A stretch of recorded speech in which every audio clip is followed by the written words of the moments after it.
आजकल हमारे देश में मुफ्त की रेवड़ी बांटकर वोट बटोरने का कल्चर लाने की भरसक कोशिश हो रही है। हालांकि रेवड़ियां आज खुद भी खूब बांटते हैं, दबा कर बांटते हैं। ममता दीदी की सरकार अभी जो है 1,000 रुपया महीना जनरल महिलाओं को और 1,200 रुपया महीना SC ST महिलाओं को दे रही है। दोस्तों नमस्कार, मैं संजय मग्गू और मौजूद हैं देश रोजाना के डिजिटल मीडिया मंच पर। जब चुनाव आता है तो उस समय रेवड़ियां बढ़ती हैं। ये रेवड़ियों की बात देश के प्रधानमंत्री नरेंद्र मोदी जी ने की थी।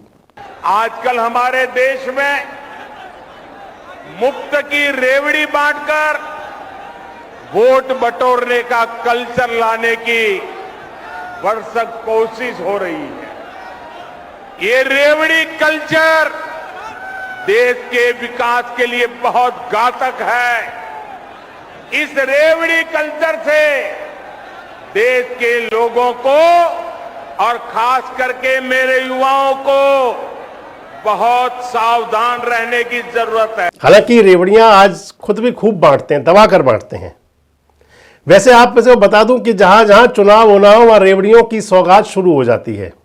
आप इसे रेवड़ियां कह लीजिए या फिर इसको कह लीजिए सुविधाएं। पश्चिम बंगाल में विधानसभा का चुनाव है और पश्चिम बंगाल के अंदर दीदी के लिए चुनौती है चौथी बार राज लाने की। 15 साल लगातार मुख्यमंत्री उनको हो चुके हैं। चौथी टर्म के लिए अब की बार वो मैदान में उन्होंने अपना घुमा दिया है। आपको कह सकते चौथी बार के लिए उन्होंने मैदान में अपना झंडा बुलंद कर दिया है। मैदान में उतर गई हैं, अपने कैंडिडेट अनाउंस कर दिए हैं 294 के 294। अब विधानसभा चुनाव के लिए आज उन्होंने अपना चुनावी घोषणा पत्र जारी किया। ममता दीदी चुनाव घोषणा पत्र में जो घोषणाएं कर रही हैं उसके अंदर वो दीदी के रूप में तो है ही, उसके अंदर वो गार्जियन के रूप में भी हैं। पश्चिम बंगाल की महिलाओं के लिए उन्होंने बड़ी घोषणा की है। पहले अभी तक वहां पर महिलाओं को 1,000 रुपया महीना मिलता था। लक्ष्मी मिलती है, आप कोई लक्ष्मी मान लीजिए उनको, कहीं कोई किसी लक्ष्मी के रूप में देते हैं, कोई किसी लक्ष्मी के रूप में देते हैं। भव्य लक्ष्मी योजना है पश्चिम बंगाल में और ममता दीदी की सरकार अभी जो है 1,000 रुपया महीना जनरल महिलाओं को और 1,200 रुपया महीना SC ST महिलाओं को दे रही है। तो अब पश्चिम बंगाल में जनरल महिलाओं को 1,000 रुपये की जगह 1,500 और SC ST महिलाओं को 1,700 रुपया मिलेगा। युवाओं के लिए घोषणा की और मैंने कहा ना गार्जियन के रूप में है, अभिभावक के तौर पर। माता पिता अभिभावक अपने बच्चों को, जो उनके बच्चे होते हैं स्कूल कॉलेजर के बच्चों को खासकर एक पॉकेट मनी फिक्स कर देते हैं। 1,500 रुपये महीना दीदी ने पॉकेट मनी फिक्स कर दी है। রিসেন্টলি বাজেট হয়ে গেছে, আপনারা সবটাই জানতে পেরেছেন। বাট বাজেটের সময় আমরা 3-4টে প্রোগ্রাম অ্যানাউন্স করেছিলাম, কিন্তু কবে থেকে তারা পাবে সেটার মধ্যে একটু মানুষকে জানিয়ে দেওয়া আপনাদের মাধ্যমে, সেটার জন্যই আজকে এটা করা।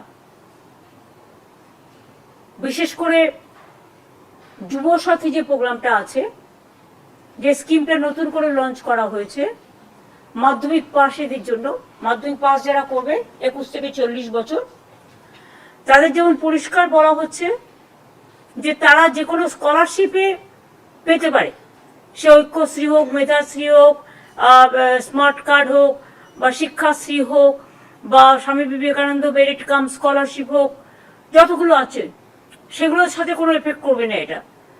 কিন্তু অন্য কোনো স্কিমে যদি তারা টাকা না পায় তাহলে তারা 1,500 টাকা করে আগামী 5 বছর পাবে। তারপর আবার রিভিউ হবে যতদিন তারা চাকরি না পাচ্ছে। সেইটা আমরা বলেছিলাম 15ই আগস্ট থেকে করব, কিন্তু যেহেতু 1 এপ্রিল থেকে ফাইন্যান্সিয়াল ইয়ার শুরু হয়, কাজেই এটা আমরা 1 এপ্রিল থেকে দেব বলেই ঠিক করেছি। কিন্তু তার আগে আমাকে তো অ্যাপ্লিকেশন জমা নিতে হবে। সেই জন্য আমরা যেটা প্ল্যান করেছি, সমস্ত ডিপার্টমেন্টের সেক্রেটারি আছে, শিব চ্যারিটি, মনোজ পন্ত, অমিত মিত্র সহ, ফাইন্যান্স সেক্রেটারি সহ সবাই আছে।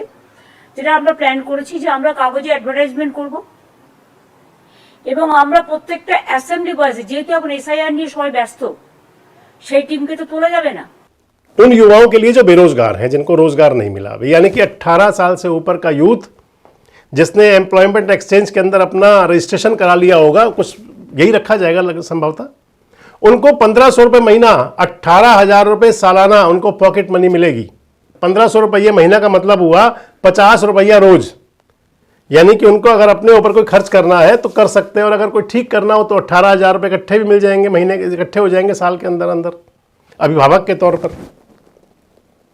पश्चिम बंगाल जैसा राज्य कह सकते हैं वहां पर काफी हद तक गरीबी भी है, लेकिन इतनी बड़ी बड़ी घोषणाएं ये ममता दीदी ने की हैं, अभी मोदी जी भी करवाएंगे जरूर। पश्चिम बंगाल क्योंकि भारतीय जनता पार्टी के लिए भी जितना ममता दीदी के लिए है उससे कई गुना आगे बीजेपी के लिए। मोदी जी चाहते हैं, बीजेपी चाहती है किसी प्रकार से पश्चिम बंगाल को और जीत लें। पिछले चुनाव में भी पूरा पसीना बहाया था और आज भी शुरू है। तो ये चुनाव है, और चुनाव के अंदर पहले केवल लोक लुभावन नारे होते थे, फिर वायदे होने शुरू हुए, और अब तो आप कह सकते हैं कि सारी सौगात जो है चुनाव से पहले ही बंटनी शुरू होती हैं। कितनी कारगर होंगी ममता दीदी की ये घोषणाएं कह दें, या इनके जो लॉलीपॉप कह दीजिए, रेवड़ियां, क्या फिर से बना लेगी सरकार पश्चिम बंगाल में दीदी, और या फिर उखाड़ देंगे मोदी बंगाल में तृणमूल कांग्रेस को? क्या लगता है आपको? कमेंट बॉक्स में जरूर बताएं। जुड़े रहें हमारे साथ, देखते रहें देश रोजाना। हमारे साथ जुड़े रहने के लिए सब्सक्राइब करें देश रोजाना के YouTube चैनल को, और नई वीडियो की नोटिफिकेशन पाने के लिए बेल आइकन जरूर दबाएं। अगर आप ये वीडियो Facebook या Instagram पर देख रहे हैं तो पेज को लाइक और फॉलो जरूर करें, और ज्यादा से ज्यादा शेयर करें।